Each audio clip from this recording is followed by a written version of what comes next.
सांसद जो है अभी वर्तमान में जो निशिकांत दुबे जी हैं उन्होंने इसमें अहम भूमिका निभाई है और हम लोग आज के तत्वाधान आज के इस कार्यक्रम में गांधी जी की याद में किसानों के साथ में के मुख्य अतिथि प्रदेश कांग्रेस के सम्मानित अध्यक्ष, राज्य के वित्त मंत्री, खाद्य आपूर्ति मंत्री, सहकारिता मंत्री रामेश्वर उरांव जी,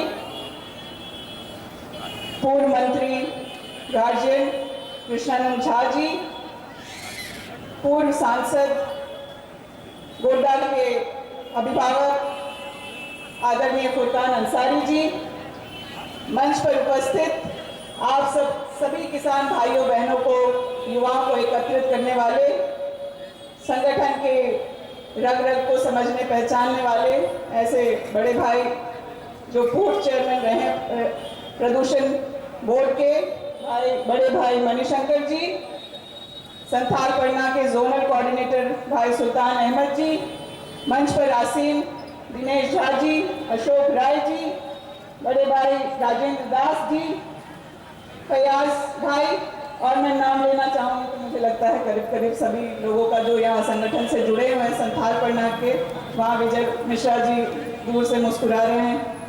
ऐसे सभी भाइयों का मैं धन्यवाद करना चाहती हूँ कि आप लोगों ने इस कार्यक्रम का आयोजन तो किया, लेकिन इस कार्यक्रम के लिए आप लोगों ने जो स्थल चुना है वो अपने आप में ऐतिहासिक है। आसपास के जो लोग हैं जिन तक हम लोगों की आवाज़ जा रही होगी वो जानते हैं कि यहाँ पर गांधी वचनालय था, वो आप लोगों के लिए भी पहचान थी, आसपास के इलाके के लिए भी था और हम लोगों का ऐतिहासिक धरोहर था। लेकिन जिस तरीके से बोला गया है ना, बड़ा हुआ तो क्या हुआ, जैसे पेड़ खजूर, पंछी को छाया नहीं, फल लगे अति दूर। गांधी वचनालय को तोड़ करके अपने अहंकार की पुष्टि करने के लिए गोड्डा के सांसद निशिकांत दुबे जी ने यहाँ तार जैसे पेड़ लगाए। आसपास के जो लोग थे, न सिर्फ कांग्रेसी, पूरा राज्य इस घटना की निंदा करा और जिस तरीके से अहंकार में यहाँ पर निशिकांत जी ने कमर पे हाथ रख करके फोटो अपना पोस्ट किया था, वो दृश्य आज भी कोई कांग्रेसी और यहाँ के जो देवघर के बाशिंदे हैं वो नहीं बोले। गांधी जी वो हस्ती हैं, वो गोड से कोई पूजने वाले एक से एक महान लोग, चाहे वो देश के प्रधानमंत्री गांधी जी की मूर्ति कहीं देखते हैं तो वहां जाकर अपना सर झुकाते हैं। अहंकार रावण का भी नहीं पूरा हो पाया तो यहाँ शिवधाम के नाम से घर बना करके रहने वाले सांसद निशिकांत दुबे का भी नहीं रहेगा। उनके अहंकार को तोड़ते हुए यहाँ पर जो मांग देवघर के लोगों की है, जो मांग सिर्फ कांग्रेसियों की नहीं, यहाँ के सभी सामाजिक लोगों की है, महिलाओं की, बहनों की है, वो जरूर पूरा होगा और गांधी वचनालय जरूर यहाँ पर बनेगा, मुझे इसका पूरा भरोसा है। इसके लिए एड़ी चोटी जो भी एक करना होगा, आप लोगों के साथ उस लड़ाई में कंधे से कंधा मिलाकर और तन मन धन लगा करके हम लोग उस वचनालय को स्थापित करेंगे और कांग्रेस को फिर से वहीं पर जगह मिलेगी जहां पर पहले से कांग्रेस कार्यालय चलता रहा है। आज हम सब एकत्रित हुए हैं देश के किसानों के समर्थन में। ऐतिहासिक rally, tractor rally Santhal Patna में हो रही है, जिसकी शुरुआत वहां पर मंत्री बादल पत्रलेख ने, विधायक भाई इरफान अंसारी ने और विधायक और पूर्व मंत्री रहे प्रदीप यादव जी ने गोड्डा से उसको चलाया है। महगामा में 26 तारीख को हम लोगों ने ट्रैक्टर की रैली करके उसका आगाज किया था।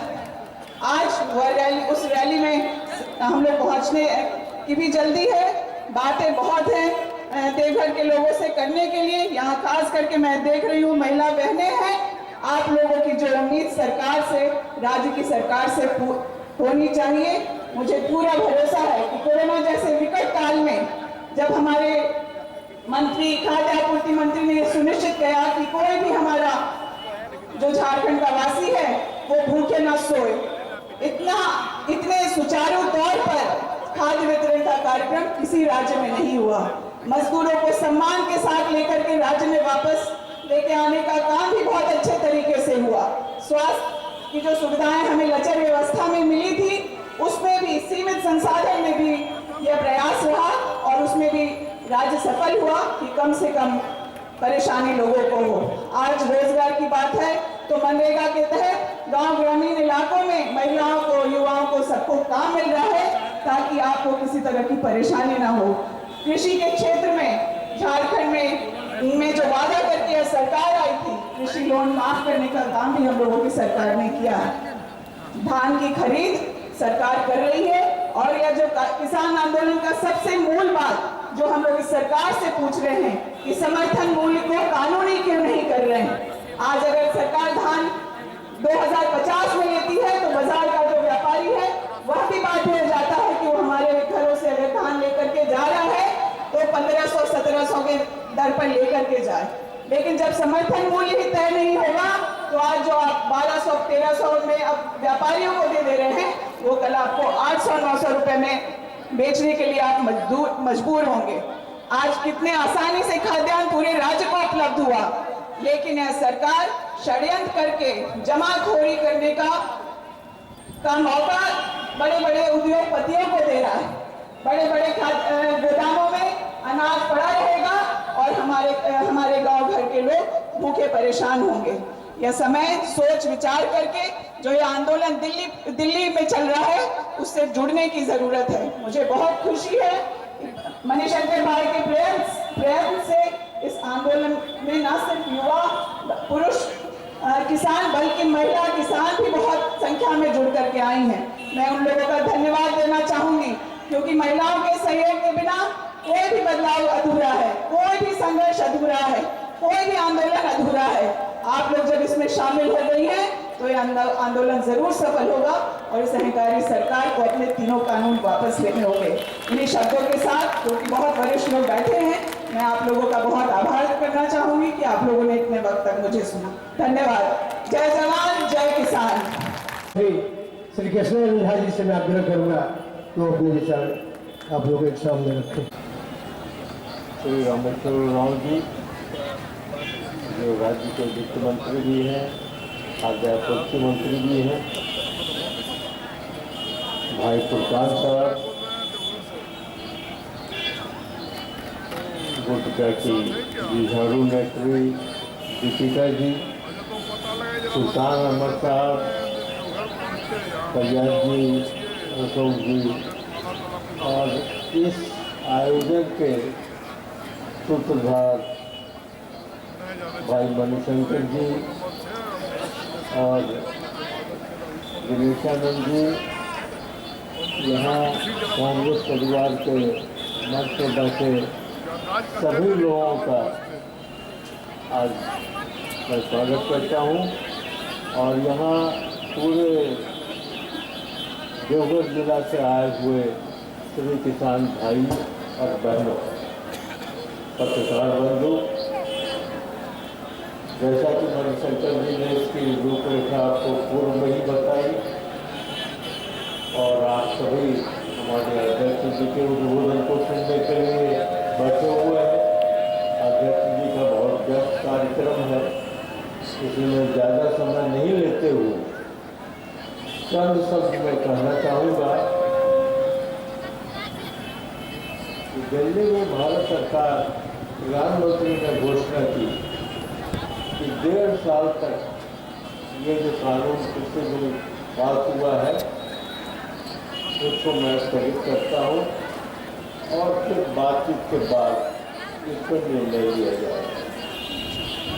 किसान भाई का कहना है कि जब तक ये काला कानून रद्द नहीं होगा और मिनिमम प्राइस के संबंध में सरकार कोई ठोस और उचित निर्णय नहीं लेती है, तब तक ये धरना प्रदर्शन का काम करते रहेगा।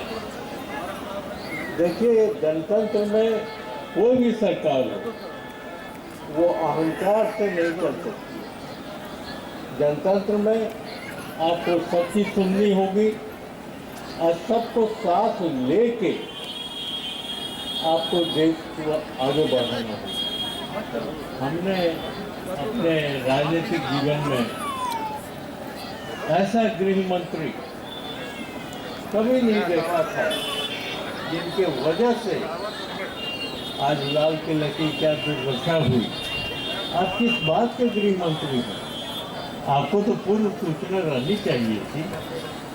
आपको लाल किले की सुरक्षा का पूरा जिम्मेवारी आपको लेना चाहिए। और मैं समझता हूँ कि गृह मंत्री को अपने पद से इस्तीफा देना चाहिए। हमारे प्रधानमंत्री कहते हैं कुछ, सोचते हैं कुछ और अमल में लाते हैं कुछ। आपको अगर हमदर्दी है हमारे किसान भाइयों से, तो आप इस कानून को रद्द कीजिए, उनके प्रतिनिधि से बात कीजिए और फिर बातचीत से कोई भी दुनिया की ऐसी समस्या नहीं है जो कि बातचीत से हल नहीं होती है। आप उनसे बातचीत करके कुछ ऐसा दूसरा बिल लाइए जिसमें हमारे किसान भाइयों को भी तसल्ली मिले, देश को तसल्ली मिले और देश के प्रगति को भी बाधित नहीं हो। इसमें कहीं अहंकार की बात नहीं होनी चाहिए, लेकिन ये सरकार अहंकार से चलती है और अहंकार से दुनिया में आज तक जब रावण का राज्य नहीं हुआ तब बीजेपी तो अपने आप को हिंदूवादी संगठन कहती है, तो उससे भी तो उनको लेसन लेना चाहिए कि अहंकार का त्याग करें और देश और किसानों की कल्याण की भावना से प्रेरित होकर इस बिल को वो रद्द करें और आपसी बात विचार करने के बाद वो दूसरा बिल लाएं जो सर्वमान्य बिल है।